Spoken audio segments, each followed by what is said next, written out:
아니, 투싼 풀옵션이 10만 원이라고? 아니, 이게 말이 되는 거야? 안녕하세요, 리본카 제네빈입니다. 드디어 투싼 풀체인지가 공개됐습니다. 새롭게 바뀐 투싼의 트림이 어떻게 구성되고 가격이 얼마나 될 건지 요거 한번 알아보도록 하겠습니다. 가장 먼저 외관 디자인 정말 크게 바뀌었죠. 기존의 예상도와 크게 다르지 않은 선에서 공개가 됐어요. 처음에 예상도 나올 때만 하더라도 진짜 별로다, 디자인 왜 이러냐 말이 많았는데 지금 분위기는 이 정도면은 나름 나쁘지 않은데? 요 정도로 바뀐 것 같아요.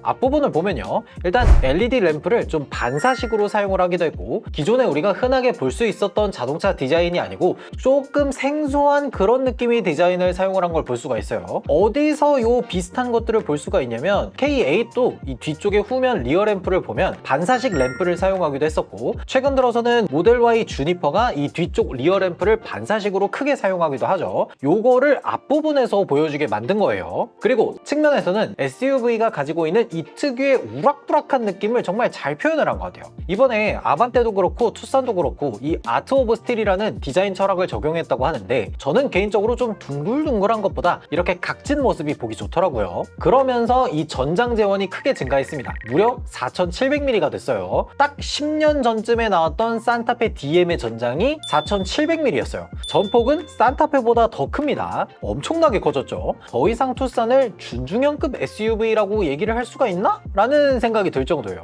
이게 실내 공간도 커지니까 좋기는 한데, 자동차의 크기가 커지면 커질수록 투싼이 원래 가지고 있던 1.6L 터보 엔진으로 감당이 가능한가? 이런 생각이 들기도 해요. 그리고 뒷모습은 이렇게 생겼죠. 앞모습과 거의 비슷한 느낌이긴 한데 램프의 구성은 살짝 변경됐어요. 전체적으로 봤을 때 SUV다운 느낌을 잘 살린 것 같고, 기존 투싼보다는 확실히 디자인적으로 괜찮아진 것 같네요. 그리고 실내는 이렇게 바뀌었죠. 플레오스 커넥트가 탑재된 이 대형 디스플레이가 들어가고요. 옵션으로는 위쪽에 9.9인치 디스플레이 들어가고요. 실내 인테리어 디자인도 상당히 괜찮게 바뀌었어요. 다 괜찮은데 문제는 요즘 들어서 현대차가 새로운 옵션을 대거 기본 적용하면서 가격을 큰 폭으로 올리고 있잖아요. 기존 투싼 가격표를 보면 모던, 프리미엄, 인스퍼레이션 이렇게 세 가지의 트림을 가지고 있었고, 모던 트림은 2,844만 원이었어요. 현재 풀체인지된 아반떼나 그랜저도 보통 한 300에서 400만 원 정도의 인상폭이 있었거든요. 요걸 미루어 보아 투싼 풀체인지의 가격은 아마 모던 트림 기준으로 했을 때 한 3,200만 원 정도부터 시작될 겁니다. 왜 이렇게 가격이 오르게 되는지 요거 한번 보면요, 기존 옵션들 대비해서 바뀔 것들이 생각보다 많아요. 일단 에어백 8개에서 10개로 바뀌어야 되고요. 변속기도 솔직히 제가 봤을 때는 바뀌어야 될 것 같아요. 이게 왜 그러냐면, 동급 차종인 스포티지는 애진작의 8단 자동 변속기를 사용하고 있었는데 투싼은 아직도 7단 DCT를 사용하고 있습니다. 이 DCT 변속기가 오너들에게 있어서 꽤 많이 불만사항으로 적용되는 걸로 알고 있거든요. 그래서 요 7단 DCT도 8단 자동 변속기로 변경되어야 되지 않을까 싶고요. 여기에 지금 현행 모델은 모던 트림에서 주행 보조 기능이 없거든요. 그런데 최근 현대자동차의 기조가 스마트 크루즈 컨트롤 정도는 기본 트림에도 넣어주자 라고 바뀌고 있습니다. 그러다 보니까 주행 보조를 위한 레이더 센서 같은 것들을 추가하고,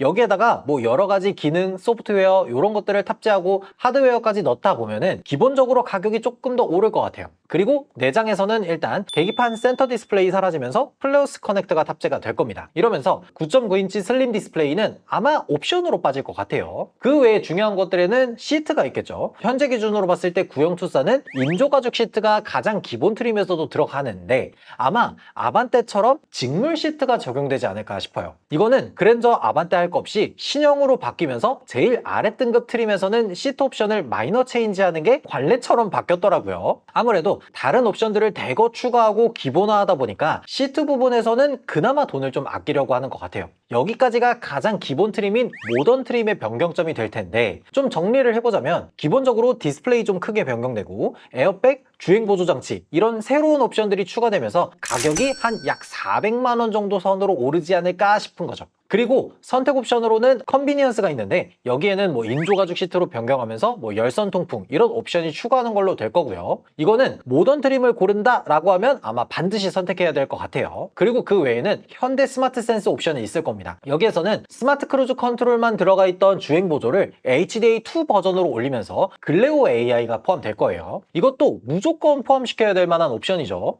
그 외에는 뭐 9.9인치 슬림 디스플레이, 뭐 썬루프, 외관 디자인, 드레스업 요 정도가 있을 겁니다. 만약 모던 트림을 고른다 라고 하면 시트 옵션에다가 주행 보조 옵션 요 두 가지 정도만 골라서 뽑으면 한 대략 3,400만 원 정도에 뽑을 수가 있겠죠. 그리고 프리미엄 트림으로 올라가면 기존 3,112만 원에서 약 400만 원 정도가 오른 한 3,500에서 3,600만 원 요 정도 선에서 시작할 것 같아요. 여기에서는 모던 트림에서 선택 옵션으로 빠졌던 뭐 시트, 현대 스마트 센스 이런 선택 옵션들이 기본화 될 거고요. 요 외에도 모던 트림에서 선택 옵션으로 고를 수 없었던 것들이 기본 포함될 겁니다. 여기에다가 마지막으로는 좀 중요한 선택 옵션들만 보면요. 전동 시트 기능에다가 뭐 2열 열선 시트 요런 기능들까지 포함되는 컴포트 옵션이 있을 것 같고요. 그리고 어라운드 뷰 기능이 포함된 파킹 어시스트, 마지막으로는 플래티넘처럼 뭐 100W 충전 단자의 디지털 키 2 요런 옵션들이 세 가지 핵심 옵션으로 잡힐 것 같아요. 만약에 여러분들이 프리미엄 트림을 고르고 요 세 가지 선택 옵션을 고른다 라고 하면 한 3천만 원 후반 정도의 프리미엄 트림을 뽑을 수가 있겠죠. 그리고 마지막으로는 최고 트림 인스퍼레이션이 있습니다. 인스퍼레이션에서는 프리미엄 트림에서 선택 옵션으로 빠졌던 대부분의 옵션이 거의 다 들어갈 거예요. 그러면서 인스퍼레이션 전용 외관 디자인이 들어갑니다. 지금 보도자료에 나와 있는 사진은 완성형 디자인의 투싼인데 요 디자인은 인스퍼레이션 전용 트림이 되지 않을까 싶어요.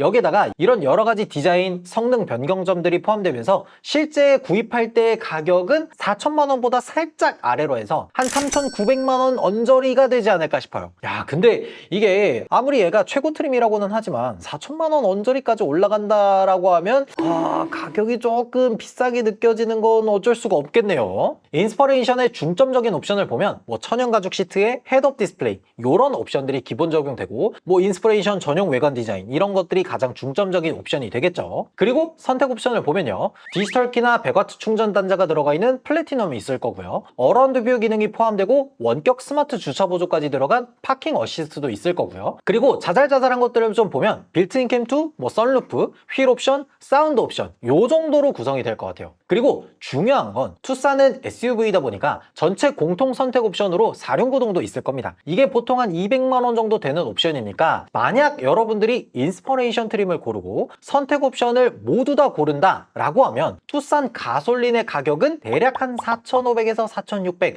요 정도가 되지 않을까 싶어요. 조금 비싼 느낌이 없지 않아 있기는 하네요. 물론 이건 가솔린 풀옵션 기준인 거고 만약 적당하게 프리미엄 트림에다가 옵션 한두 가지 넣어서 뽑으면 한 3천만 원 후반 정도 되니까 그래도 조금 비싸게 느껴지긴 하네. 이것보다 사이즈가 조금 더 큰 C라이언 6 플러그인 하이브리드가 3,750만 원인데 물론 투싼도 하이브리드가 있죠. 기존보다 성능도 더 좋아지고 출력도 더 좋아졌을 텐데 하이브리드는 다행히도 연비 규정을 만족시키면서 세제 혜택으로 100만 원 정도 감면이 될 겁니다. 그래서 가솔린 모델하고 비교해보면 대략 한 500만 원 정도의 가격을 추가해서 보시면 됩니다. 그러니까 뭐 투싼 모던 트림이 한 3,200만 원에서 시작한다 라고 하면 하이브리드는 한 3,700, 인스퍼레이션 기준으로 본다 라고 하면 거의 4,500만 원 언저리에서 시작하는 거예요. 그러니까 투싼 하이브리드에다가 인스퍼레이션 등급을 고른 다음에 여기에 선택 옵션을 모두 다 더하고 사륜구동까지 더한다 라고 하면은 투싼이 5천만 원이 넘어가게 되는 거죠. 이게 진짜 현실이 될 수 있는 이유가 뭐냐면 이미 아반떼 하이브리드 풀옵션이 4천만 원이 넘었고요. 기존 구형 투싼 하이브리드도 인스퍼레이션 등급에 사륜구동 더하고 선택 옵션을 다 더하면 4,500만 원이었어요. 그러니까 풀체인지 하면서 옵션이 더 좋아지면 5천만 원이 넘어가게 되는 거죠. 아무리 차가 좋아지고 커졌고 옵션도 다 들어갔다고는 하지만 투싼이 5천만 원인 시대를 살아가고 있다는 게 이게 맞는 건가 싶기는 해요. 아마 대부분의 분들은 하이브리드를 고른다 라고 하더라도 인스퍼레이션에다가 선택 옵션을 전부 다 더하지는 않고 한 프리미엄 트림에다가 옵션 두세 가지 정도 더하면 그래도 4,500 조금 비싸기는 하네. 그래서 솔직히 투싼은 대안이 너무 많아졌어요. 지금 경쟁 모델로 볼 수 있는 차량들 중에서 뭐 라브4 하이브리드 엑셀리가 5천만 원 정도 되고요. 아까 말했던 C라이언 6 플러그인 하이브리드도 3,750만 원이고 수입차로 눈을 돌리면 뭐 급을 하나 낮추는 느낌이긴 하지만 요즘에 Q3 같은 차량도 할인받으면 한 5천만 원 정도면 구매할 수 있긴 하더라고요. 그리고 5천만 원이면 같은 브랜드 내에서도 팰리세이드 깡통 하이브리드가 4,900 정도 되거든요. 요런 것들도 살 수가 있고, 소렌토 하이브리드나 산타페 하이브리드도 어지간히 옵션 많이 넣어서 탈 수 있는 가격이다 보니까 풀옵션은 거의 대부분 선택하지 않을 것 같고, 보통은 한 프리미엄 정도 언저리에서 뽑지 않을까, 그런 생각이 드네요. 오늘 새롭게 공개된 투싼 신형을 봤는데요. 풀체인지인 만큼 새로운 기능, 옵션들이 대거 탑재된 건 좋지만 그만큼 가격 자체도 크게 오를 거라는 게 조금 아쉬운 부분이지 않을까 싶어요. 근데 한 가지 궁금한 건 자동차 가격이 10% 정도 쭉쭉 오르고 거기에다가 판매량도 꽤 준수하게 유지하고 있는데 왜 상반기 영업이익은 떨어졌는지 모르겠네요. 여러분들은 새롭게 바뀐 투싼에 대해서 어떻게 생각하시는지 댓글로 달아주시면 좋을 것 같습니다. 지금까지 저는 리본카 전현민이었습니다. 감사합니다.